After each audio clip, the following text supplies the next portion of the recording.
ఇప్పుడు ప్రెజెంట్ సిట్యుయేషన్‌లో డిప్రెషన్ కూడా ఒక మేజర్ సమస్య. ఎందుకంటే కొందరు లవ్ ఫెయిల్యూర్ అయిందని, లేదా తన రిలేటివ్స్ తన దగ్గరి వాళ్ళు చనిపోయారని, ఇతర కారణాల వల్ల మేము డిప్రెషన్‌లో ఉన్నాం. డిప్రెషన్‌తో బాధపడుతున్నాం. అసలు ఈ డిప్రెషన్ ఉన్నవారిని మనం ఎలా గుర్తించాలి? యెస్ అండి. డిప్రెషన్ ఉన్నావా? ఇది గమనించు ఫస్ట్. 1, 2 నుంచి ఎక్కువ వారాలు నువ్వు ఒక రకంగా లో మూడ్‌కి గురైతున్నావు. అప్స్ అండ్ డౌన్స్ ప్రతి ఒక్కరి లైఫ్‌లో సహజం. బట్ ఒక రకంగా లోనెస్, ఒక ఫీలింగు టెన్షన్‌తో కూడుకున్న ఫీలింగ్ తోటి, ఒక చికాకు ఫీలింగ్ తోటి ఈ మూడ్‌లో ఎక్కువ సేపు గడుపుతున్నావా? తొందరగా అలసిపోవడం. అంటే చిన్న పనులకి తొందరగా అలసట వచ్చేస్తుంది. చేయాలనే ఇంట్రెస్ట్ అనిపించట్లేదు.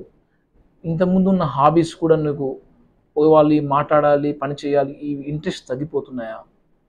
వీటి వల్ల కాన్సంట్రేషన్ ఇబ్బందులొస్తున్నాయా? ఫిజికల్‌గా బాడీలో సింప్టమ్స్ కొద్ది నొప్పుల రూపంలో గానీ, కొద్ది దడ రూపంలో గానీ, వీక్‌నెస్ రూపంలో గానీ, బాడీలో ఏమైనా ఇబ్బంది కనిపిస్తున్నాయా?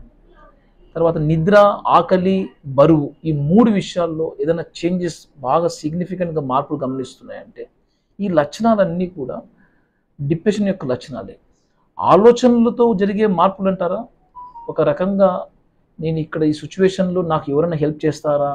నేను ఇక్కడి నుంచి ఎలా బయటపడాలి?